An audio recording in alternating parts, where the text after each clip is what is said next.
So let me go through the agenda. Linda's already mentioned most of it. I'm going to ask you all to set an intention, find out what your why is, talk about celebrations and challenges. I'm going to give you a strategic planning overview, which may feel like you're taking a sip out of a fire hydrant, which you may be doing, but it's okay. Talk about why a SWOT and what that is in any case, values and vision, the key, those values, honeydews versus taking action. And then we'll have questions. And I would like to say, I prefer interaction. So if you have questions, Linda, if you'd be so kind as to monitor the chat room, please just put them down or even come off of mute. We have a small group. I'm absolutely fine with that. You're not interrupting. And most likely, if you have a question, something's not clear, it's the same for somebody else. So please don't be shy about that. Okay. All right. Okay. So an intention. I'd like to start out this way. I do this for every one of my trainings. I'd like to do it today as well. And I have a very different definition of intention. It's not an objective. It's actually an experience that you choose to create for yourself and for others. So as you're going through this today, what experience do you want to give yourself? Just take a moment. You can write it down if you want to, but just kind of establish that for yourself. And I can share mine with you. Mine is really to generate inspiration for this process, but also for your own path. That's why I'm here, what I'd really like to do. So what is your why? So there's a reason you came onto this one. There's so many beautiful things being offered by Linda and Leadership Global, and you can't do them all, or maybe you can, but I'm not sure you get to everything else. So why this event? What is it that brought you here today? And I'd like you to write that down. If you want to put it in the chat box, you can, but just for yourself, be honest with yourself. What's your reason for being here? Because why we're doing what we're doing is most important to actually getting it done or understanding why we're not getting it done. So go ahead and write down what your why is. Okay, and I'm going to share mine. I actually have two. And I'll share mine with you. This is the first one. Never doubt that a small group of thoughtful, committed citizens can change the world. Indeed, it's the only thing that ever has. And so the work that I do is to inspire small groups of people and individuals to do just that. We can't do it on our own. And I've been gifted with some abilities and skills that I've groomed to help people do that, groups and organizations. So that's one reason I'm here. And here's another one. This is the Sudoku part of me. So NASA, if you all didn't know, it has 100 rules for project managers, 100 rules. Did anybody know that? Well, not seeing any nods. Okay. Well, this is rule number 15, by the way, in case you didn't know. The seeds of problems are laid down early. Initial planning is the most vital part of a project. So that's pretty clear, right? But here's the best part. This is why I'm doing what I'm doing. The review of most failed projects or project problems indicate the disasters were well planned to happen from the start. So that's a really profound insight, okay? And I work with a lot of organizations, especially startups, they have great products, great people, great vision, but they haven't done the planning to actually take what they have and put it in the world in such an efficient way that they're going to be here in 5 years. There's a very high percentage of failures of startups, and not because they're not great companies, but because the planning hasn't been there. So that's why I do what I do and what I'm hoping also to share with you all. Okay, celebration and challenges. Now, if I were to ask you all, personal in any case, but professionally, if I'd say, you know, what's something that hasn't been working? Boy, you could go boom, boom, boom, boom, boom, right? But if I ask you, what do you do really well? Or what's something that's been fantastic lately that you really are happy about, that you've accomplished or that you've been in the world? That comes a little bit slower for most people. So I'm going to ask you to put in the chat box or unmute if that's easier, if you don't like to type as some people don't, and just share something. What is something you're celebrating about yourself, your business, what you've accomplished recently? Go ahead and write that down. I'm going to tell you why this is important for the strategic planning process. So planning, I'm going to define it. So the traditional definition of planning from Webster's dictionary, the establishment of goals, policies, and procedures for a social or economic unit. Does anybody disagree with that on planning? I don't see any No? Okay. I have a little different definition. Here's my definition. It's for applied strategic planning. It's a structured process guiding you into your vision of a fully operational future. So that's what you're already envisioning. And then from there, planning backward until you meet the current reality. And this produces concrete steps and a cultivated plan that lives through its application. So it's not a piece of paper on a shelf. I've heard of organizations going in charging $15,000, $25,000, and they come up with a document. It's not what we're talking about. We're talking about creating a plan that is actually alive through its application. Okay, now you're going to notice I have teacher background. So here's another definition for you. Strategy. Let me ask you first, and just come off of mute, if you will, to save Linda from having to read them. Just give me some quick shots. How would you define strategy? Just unmute yourself and just speak it into the room. Strategy. It answers how a goal is accomplished. Okay. Good. It's nice and succinct. What else? With specific steps. Okay. Good. Strategy are the big ideas. The tactics are how you get it done. Nice. All right. What else? Any other thoughts on strategy? You use it all the time, right? We have to be strategic. What's your strategy?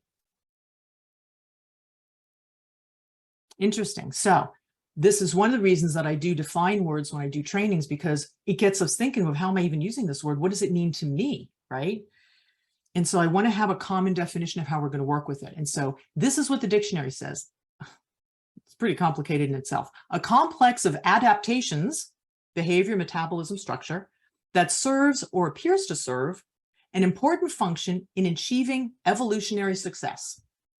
Now we all know what strategy is, right? Doesn't help us very much. So I'm going to give you another definition. This is the one that I would prefer. That is, strategy is clarity of specific intention, relationships, elements, and actions that are involved in arriving at an envisioned destination in a chosen manner with an intended outcome. Right? So what am I intending? With whom? How? How am I going to get to this vision that I have? And what is it that I'm hoping to have or experience when I'm there? All of that, right? All right, so let's go. I'm going to give you an overview of strategic planning. And as I said, this is it's dense, and I want to give us time also to get through. I want to give you an opportunity to have some breakout room time together. So I'm going to go through this quickly. Linda can share this slide deck with you. I'm here for questions. And also, as I said, there's other opportunities to work with me. So please just forgive me if I roll through this. But if there are questions, pop them in the chat room, or go ahead and just unmute if I haven't been clear. Okay.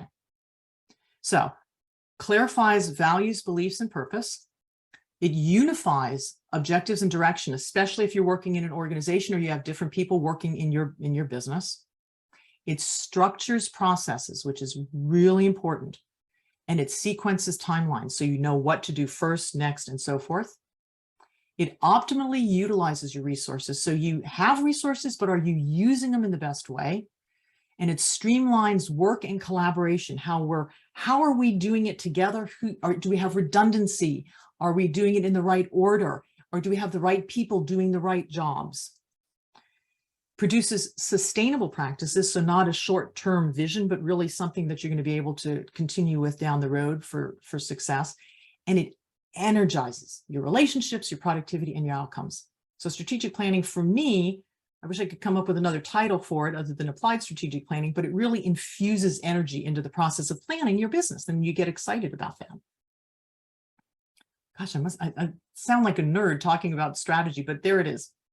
Okay, so here's a visual for those who are visual. So we have values and vision, and both of those feed into your mission statement. And your mission statement is, who are we and what do we do and how do we do it? It's your mission in the world.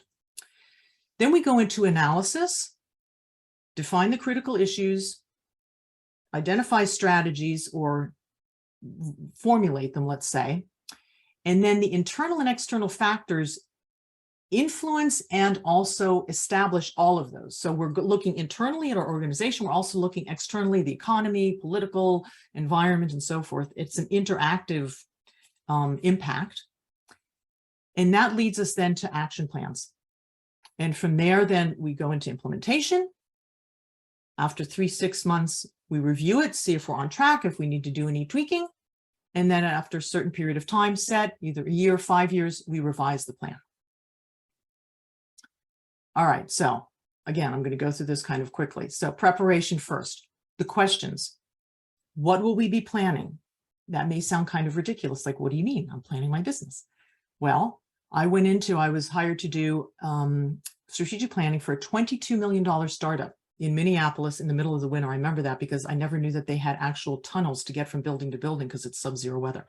Anyway, get into day 2, about 3/4 of the way through day 2, I recognized they had no business model. It was for an IT company. I was absolutely floored. So I had to go back to the hotel room, revamp everything for the following day to actually first create the business model, because until we had the business model, how could you do a strategic plan, right? So it sounds like it's obvious, but it's not always. So what is it that you're planning? Who can or must be involved? In my opinion, everybody who has anything to do with your business should be involved in your strategic planning process, either directly in the room with you, or they're involved in your preparations and the paperwork and the exercises that you're doing. When do you begin the process, which is usually long before you're actually starting? All right, your commitment. So you're going to have a time commitment, the people, and resources. And what I often hear from individuals is, I don't have the time. I can't afford to do strategic planning. And my answer is, and I mean this sincerely, you literally cannot afford not to. So I leave that with you. Then we go on to who. So we do the vision, values, also beliefs. Who are we? What do we value? Most important. And from that, we formulate a mission statement, which is, why do we even exist? Why are we doing what we do? How do we do that? Like, what are our processes? Oops. With my work, it's through trainings, it's through audio, it's through visual, through coaching, through mediation. So I have different ways of doing it. Every other business will have their way of doing it, through speaking. And then we go into, from that, who we are, what we do, how we do it, into the assessment. That's the analysis, the internal and the external. And we're going to talk about the SWOT, challenges and celebrations. The SWOT is strengths, weaknesses, opportunities, and threats. And then we go into strategy design, as Dan said, the tactical. So what are the critical issues? What needs to be addressed urgently and farther down the road, but has to be addressed? What are our strategies? How are we going to do that? How are we going to address those issues? And then creating action plans. And we're going to talk about why action plans are so critical. Okay. Finally, implementation. You need to get approval from leadership if you have a larger organization, or from a board, stakeholder buy-in. And if you're an entrepreneur, your stakeholder can be your partner. It can be your children. It can be the people that are living with you, or your assistant, people that are really going to be involved with or somehow supporting you in the process. So you want to have them involved, at least knowing what's going on, and have them engaged. And also establish checkpoints when we're going to do that. I spoke of the 3-6 months in any case, and then you come back to review. So that's a whoosh overview of the strategic planning process. Before I go on, I want to know if there's any questions on just that, because we're going to dig a little deeper in the others. But is there anything that's unclear or I can answer? Please. What's interesting to me is when I look at vision, mission, and why, rarely does it line up with how do you as an organization make decisions. And I think that's a real incongruence, or a disconnect. It's far more important for me to find out how you make a decision than what you wrote on the wall. So are you speaking about how you come to the decision, what your thought processes are, or how actually the organization, either in consensual or voting? Is that what you're speaking? Yeah, so I worked with bosses where all they were interested in is tell me creatively. I worked with other bosses, if you don't have an Excel spreadsheet and it's not data driven, then I don't need to talk to you. If you're creative, you're blank to me. Right. And so decisions are made. Are they made, you know, for example, a mission might be that we are an inclusive organization where everybody gets to be heard, except that what we do is we micromanage and we're top down, one up, one down. Those are the incongruences. And in order for an organization to thrive, one of the questions is, where are you inauthentic? And for me, vision, mission, and that is really where an enormous inauthenticity exists.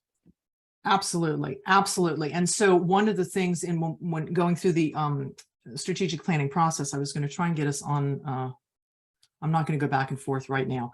I was going to get us on a group conversation. I totally agree with what you're saying. And that's part of who are we and how do we do what we do? So it's the how do we do that? How do we make decisions? How do we talk to our customers? What is our communication ethic? All of those things. What is our quality standards? So knowing ourselves well, right? When I work with individuals, I call it self-studentship, where I'm the content of my own study, that I know myself that well. Strategic planning is really the same thing for organizations. You have to know yourself well and how you operate in order to really be successful at that.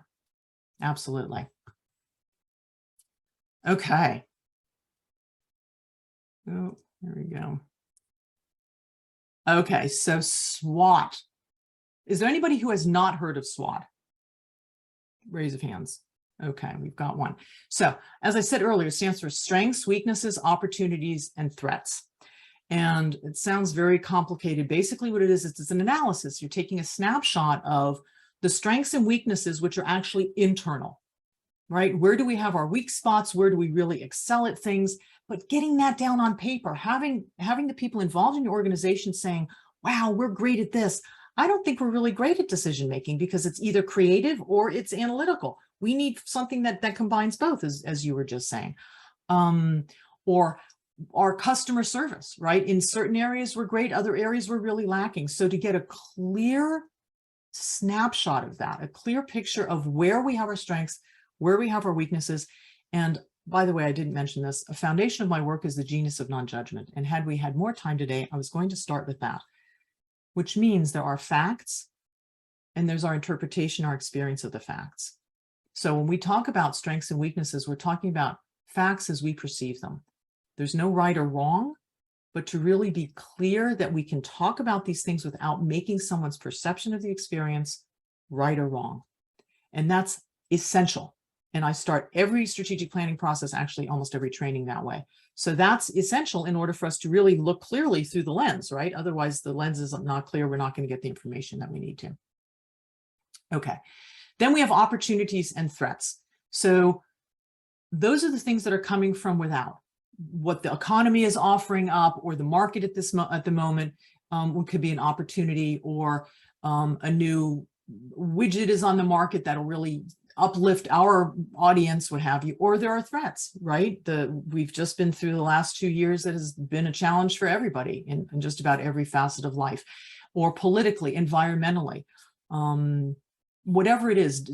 What is the supply chain, for example, is a threat for a lot of people right now. So to get clear on these things, from the SWOT, then we identify the critical issues, and there are certain components that we look at to say what is a critical issue and what is it not. So is it something we can address?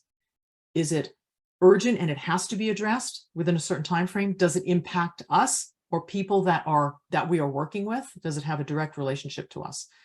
And the other things are issues, but they're not critical. They're not ones that we can really deal with ourselves and address ourselves. Okay, so that's a SWOT. And that, can you see why that would be important, to get that clear picture of where you are? Any questions on that? No? Okay. All right, so I'd like to go to visioning and why values are important. So we have our values and we have our vision, and those both feed into the mission. So let me actually come off of here. I'm going to stop screen sharing. There we go. Stop. So if I ask you what's most important to you in your world, what's the first thing that you would say? What's the most important thing to you? Most important. So the first things that come are really the people that we care about, the things that we care about, our values, our beliefs. So those values are important for how we establish our entire business.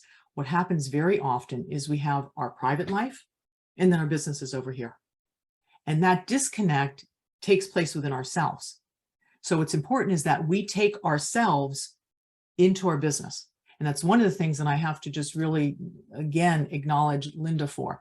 One of the reasons that Leadership Global is as amazing as it is, my personal opinion, is that because Linda is herself everywhere she goes. She brings her values, she brings her energy, her graciousness, her intelligence, her enthusiasm for people.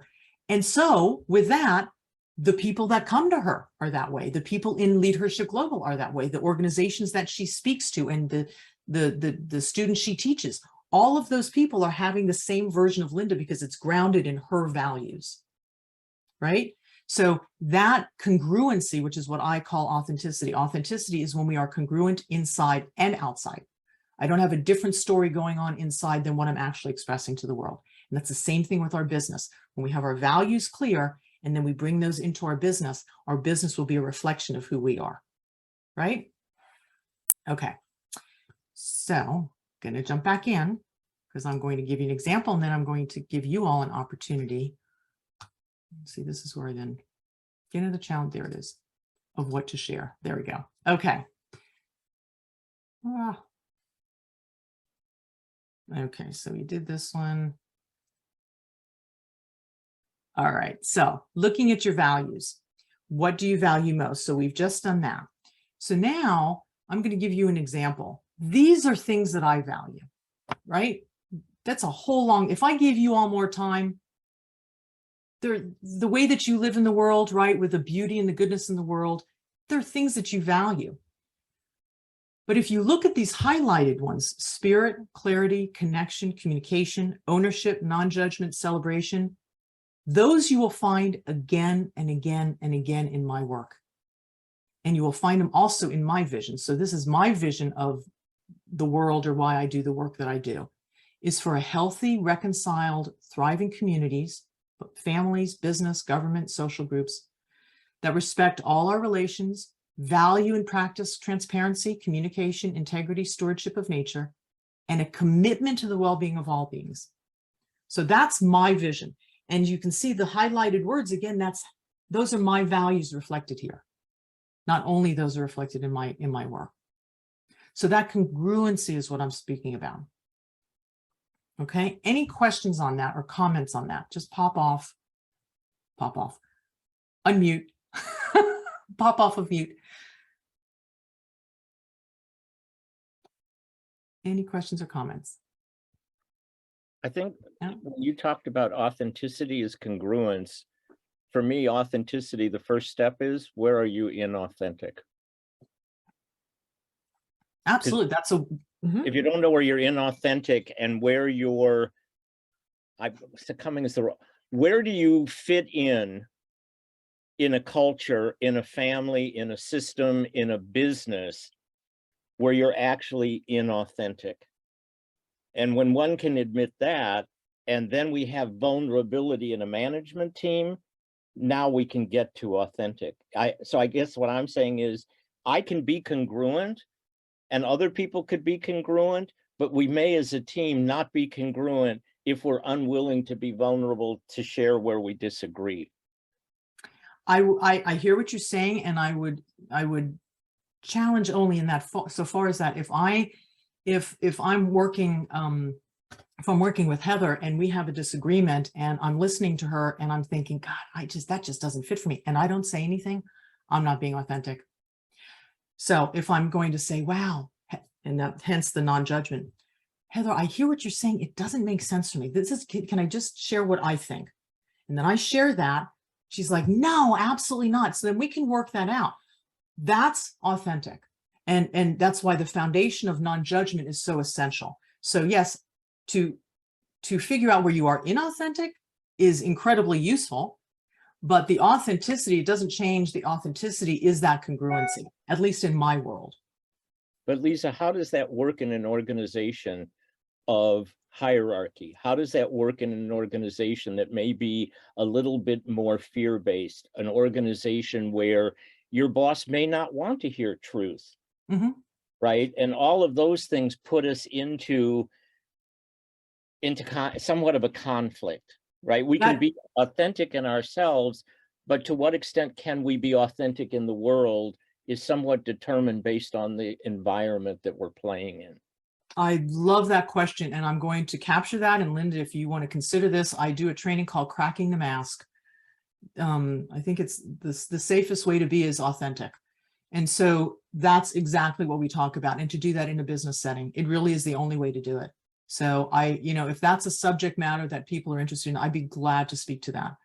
And it's a big part of the work that I do also with impactful communication, which is nonviolent communication, the way that I apply it, in having the tools to do that, because some people are not comfortable with sharing, kind of edgy things. Other people are more comfortable. But if we have the tools to do that, we can do that. So that's a whole other training I would love to offer. And I love your questions. I'm going to come back to now to the values and how they express themselves. So let me just check our time. Okay, I'm going to do a little exercise with y'all. And just 2 minutes, and then I'm going to put you in the breakout rooms. And Linda, if I could ask you, I'm not sure how many people we have, but if we could perhaps do breakout rooms of 3, that would be great. Okay, good. So when we're done, I know when you're ready, Leeza, and I'm happy to do that. Awesome. So first I'm going to do a little exercise with everybody, and then I'm going to ask you to go straight into a breakout room I'm going to give you instructions on that. Okay. All right. So go ahead and take a moment, put your feet on the ground. If you have glasses on, you can take them off, something in your hand, put it down. You can close your eyes or cast them downward. And just take a breath. And bringing your awareness to your breathing, allow your attention to draw within.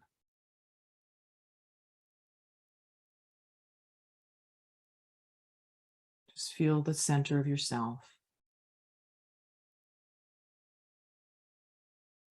And be aware again of your values and what's important to you in the world and the work you do. And imagine then, if you were to open your eyes, keep them closed now, but imagine you walk into your office, you sit down at your computer, you open your eyes at that point in your mind's eye, and you look at the date, and it's October 20, 2033. 10 years in the future, 2033. And you take another breath and you recognize that in these 10 years, you have lived your values, you have done the work that you love to do.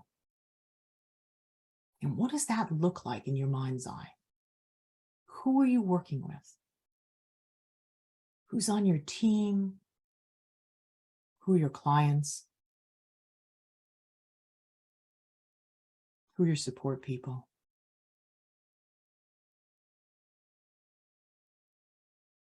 And what is it that you all are doing? What services or products are you offering the world?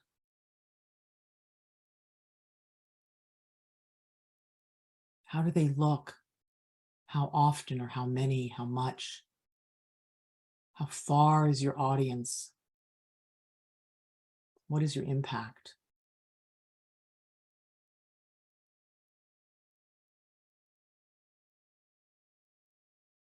And as you look back over those 10 years, back to 2023,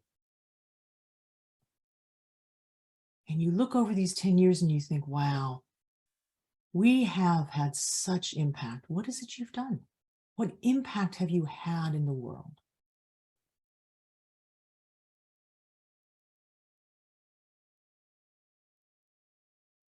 What do your clients say? What publicity have you had? How has the environment changed? Relationships? Whatever area you impact, how's it different because you do what you do and have done so for the past 10 years?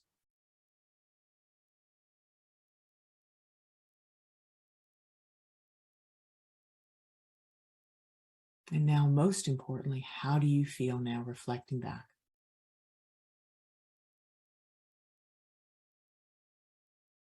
There may be places you still want to go, things you want to do, but by golly, look at where you are now. Take that in.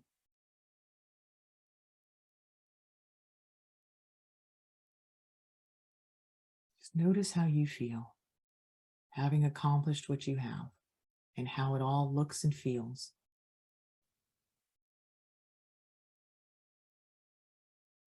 And then take another breath and bring your awareness back to your feet on the ground in the next inhale and exhale. And however that picture looks, however that feeling is of that accomplishment or all those accomplishments, bring them with you back into this moment in time, into this October 20th.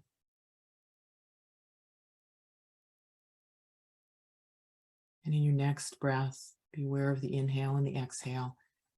And on the one thereafter, you can open your eyes and welcome back.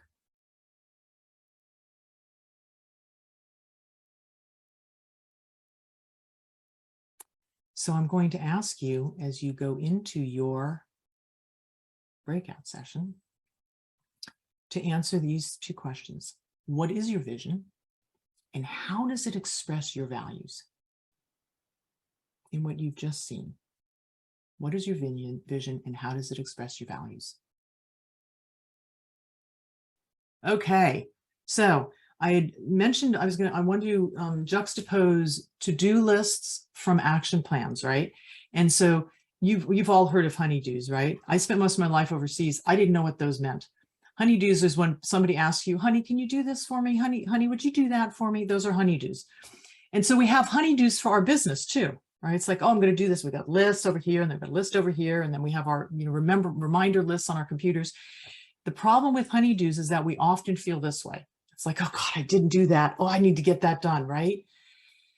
So the difference between honeydews and what we do in strategic planning is action planning, and it's very specific. And this is only a small example of what we work through together.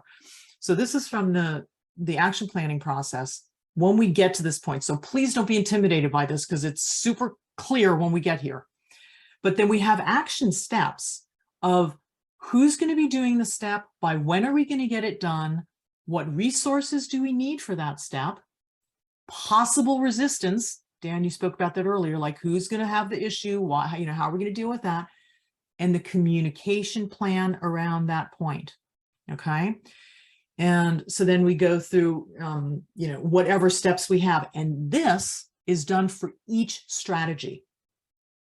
So when I work with people, I try and help them boil down their strategies to maximum seven, ideal is 5 for their whole business. And usually you can get almost everything you're doing into those buckets. We tend to get too segmented when we get beyond 7 strategies.